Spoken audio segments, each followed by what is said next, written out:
What are the differences between human beings and ghosts?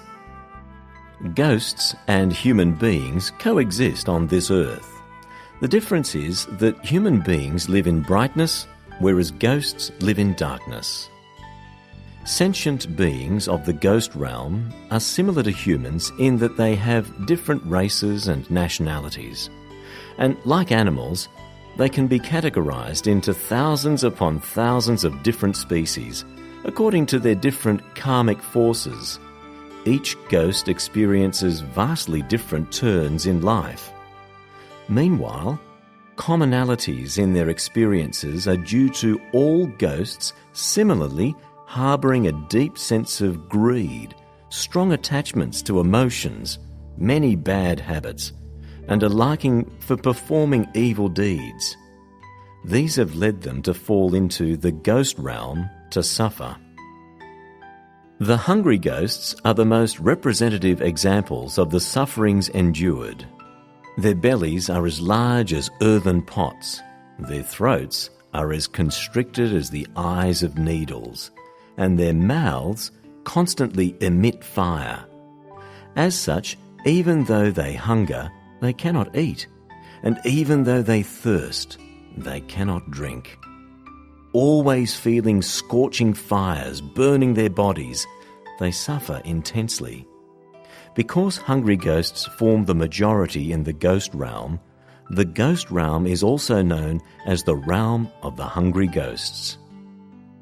There is another type of ghost called ghost deities. They are like the rich people of the human realm who possess power and influence. Because of their bad karma, they've been reborn into the ghost realm. However, because they have also done good deeds and cultivated blessings, they are better off than others in terms of their blessings, thus calling them the wealthy ghost deity or blessed ghost deity. Superstitious people generally label them gods and revere them. All over the world, the ghost deities that like to be worshipped with sacrificial offerings of both human and animal lives fall mainly into this category of ghosts, which include shrine ghosts, mischievous spirits, and powerful awe-inspiring ghosts. However, regardless of whether they are deities or ghosts, their primary karmic retributions and secondary dependent retributions are inferior to that of human beings. Hence, to become ghosts after we die is really a great misfortune.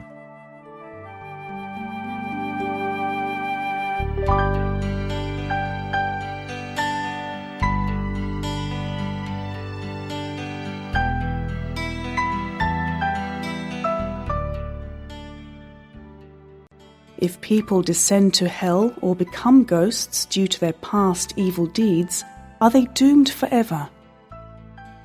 If people commit extreme evil deeds, then they will descend to hell in their next life to become hell ghosts.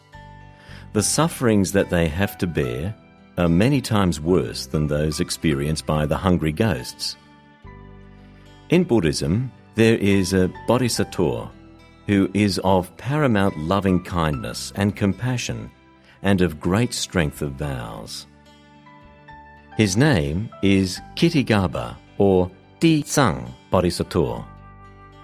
Because he has great sympathy for those who are suffering in hell, for eons of lifetimes he is in hell, guiding them so that they may sooner be reborn to a more virtuous realm or even to the Buddha pure land.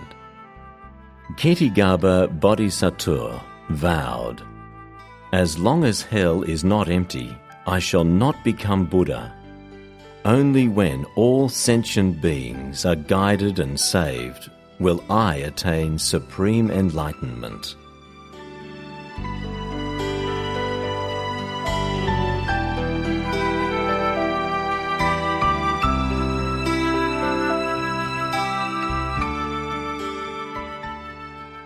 How does Ren or Humanity Vehicle Buddhism relate to the vows of Ksitigarbha or Dizang Bodhisattva? For many kalpas, Ksitigarbha or Zàng Bodhisattva has been in hell guiding and saving ghosts. Meanwhile, my vow is to be on earth, lifetime after lifetime, guiding and saving human beings. While Ksitigarbha Bodhisattva delivers sentient beings out of hell, I spread teachings of the Buddha in this human world so that human beings do not fall to hell. While Ksitigarbha Bodhisattva guides ghosts to become humans, my vow is to guide human beings so that they do not become ghosts.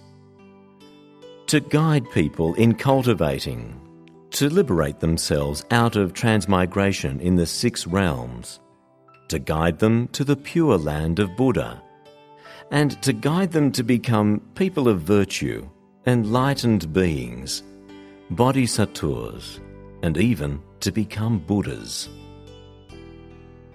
If there were no Chen Bodhisattva practitioners in this world guiding people, then people would be unaware of the Buddha Dharma and the importance of cultivation.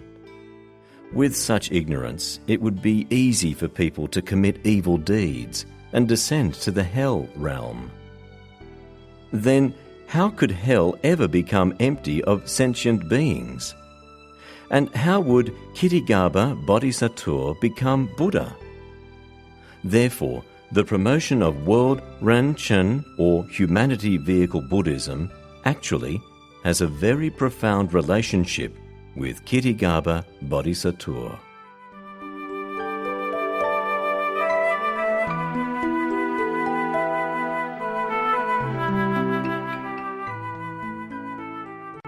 Does Buddhism guide the living or the dead to salvation? Everyone. Buddhism guides and saves everyone.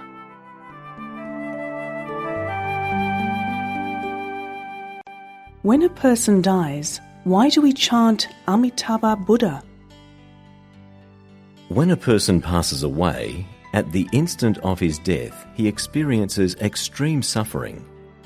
Chanting Amitabha Buddha provides him with a spiritual reliance, thus relieving some of his sufferings. Helping him chant in this way reinforces his faith and his wishes to be reborn in the Western Pure Land of Amitabha Buddha. Thus, chanting at his moment of death is very important and helpful for the dying person.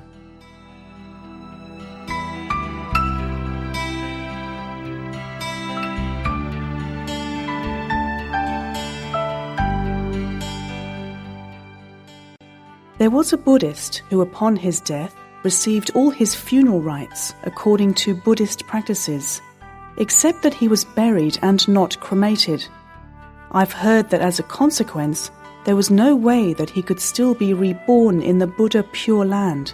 Is this true? In my opinion, there is no relationship between rebirth and burial or cremation when a person dies, because it is the soul and not the dead body that is reborn. It does not matter however the dead body is dealt with. Burial, cremation, and burial at sea are all acceptable.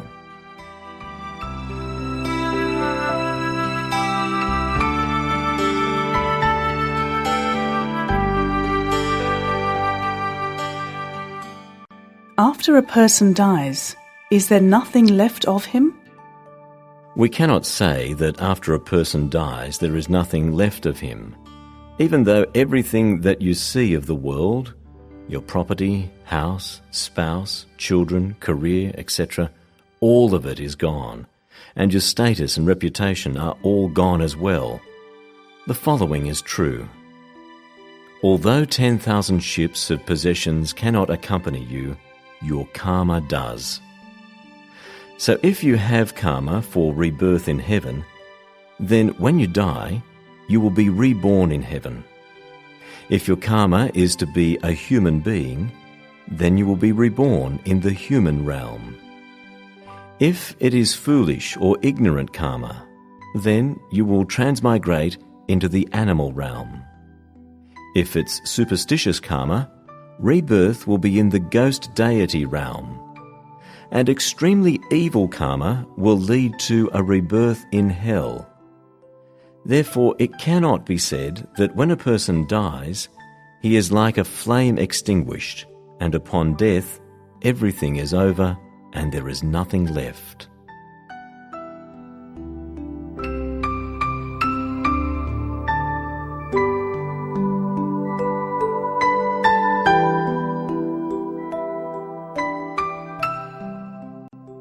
Many people consider the animal realm to be one of the 3 evil realms. Therefore, to them, killing the animals will hasten their rebirth to another realm.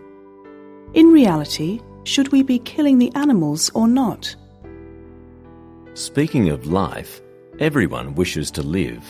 All sentient beings wish to live. Hence, heaven holds the virtue of valuing life. Not only do we human beings like to live, but all living things, such as flies and insects too. They all seek to live. They also have their own desires. We cannot say that by killing them, we enable them to be reborn into another realm. Conversely, if somebody were to kill you, which realm would you be reborn to?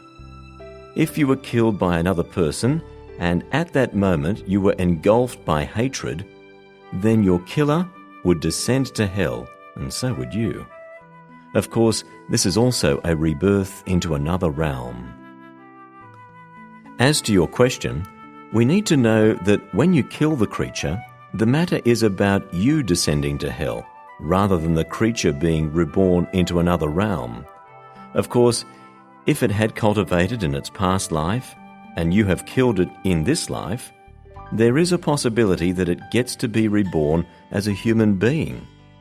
On the other hand, if you become an animal as a result of your foolishness, while your victim becomes a human being, then it may come his turn to kill you. Thus, this kind of mutual animosity and vengeance is never-ending. We must never, never think in this way.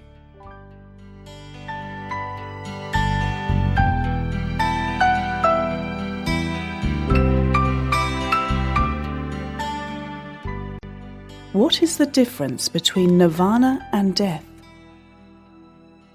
Because sentient beings have the arisings, or birth, and ceasings, or death, of thoughts in the mind, they experience the form of birth and death. Having surpassed the state of arising and ceasing, and maintaining the state of non-arising and non-ceasing, non-defilement and non-purity, non-increasing and non-decreasing, this state of suchness is called Nirvana. Only the Buddha can be said to have entered the ultimate Nirvana. When ordinary human beings die, after 49 days, their Zhong Yun Shen transmigrates to other realms. Nirvana is already being liberated. There is neither birth and death nor transmigration.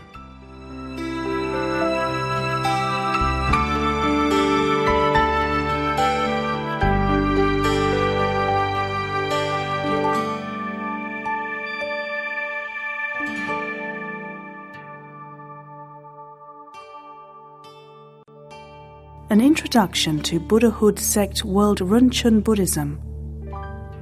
The word Buddha means awakened or enlightened. A Buddha is a human being who has attained supreme enlightenment and therefore is one who is truly and thoroughly awakened to the universal truth of life. Chen Buddhism is the teachings of wisdom that Sakyamuni Buddha taught to humanity.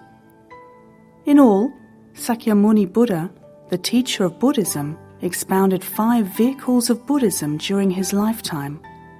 These are 1. Rinchen or Humanity Vehicle, 2. Dewa Vehicle, 3. Srawerka Vehicle, 4.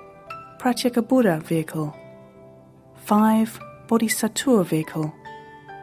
Vehicle is a term of analogy. It bears the meaning of a mode of conveyance, such as a car, ship, or an aeroplane, which is able to ferry and deliver people or things from one place to another. Sakyamuni Buddha spoke the Dharma to suit the diverse capacities and levels of understanding of sentient beings, and hence the different vehicles of teachings came about. As is stated in the Lotus Sutra, in the Buddha lands of the 10 directions, there is only but one ultimate vehicle of teaching. There is no second or third, unless we were referring to the expedient teachings that Buddha gave. The Buddha taught 5 vehicles of Buddhism to match with the different capacities and levels of understanding of human beings. Thus, from the ultimate point of view, there is only the Buddhahood vehicle, the vehicle that leads to supreme enlightenment. Humans are pivotal to the world on earth. We are the creating masters of ourselves as well as our surroundings. As human beings, the right path in life is to emulate the Buddha in his learning and cultivation, practice the Bodhisattva way, and become a Buddha ourselves. For these reasons, Venerable Shen-Kai, the teacher of World Rinchen Buddhism, established the Buddhahood sect so that the people know that the main purpose of practicing Buddhism is to attain Buddhahood. Attaining supreme enlightenment is the correct goal of learning and practicing Buddhism. The Venerable hopes that people of the world would earnestly practice Rinchen Buddhism and observe the 5 precepts and perform the 10 virtuous deeds to form the foundation to ensure rebirth in the human form lifetime after lifetime, so that we can continue to cultivate the Bodhisattva way until we eventually attain Buddhahood. The Buddhahood sect promotes the teachings of Rinchen Buddhism or Humanity Vehicle Buddhism as taught by Sakyamuni Buddha. It pays homage to its founding teacher, Sakyamuni Buddha, and follows the practices of all Bodhisattvas. The objective of the Buddhahood sect is to promote Rinchen Buddhism, purify the human mind, unfold the innate wisdom of humankind, and widely spread the bliss culture to facilitate the human world in becoming a blissful, pure land.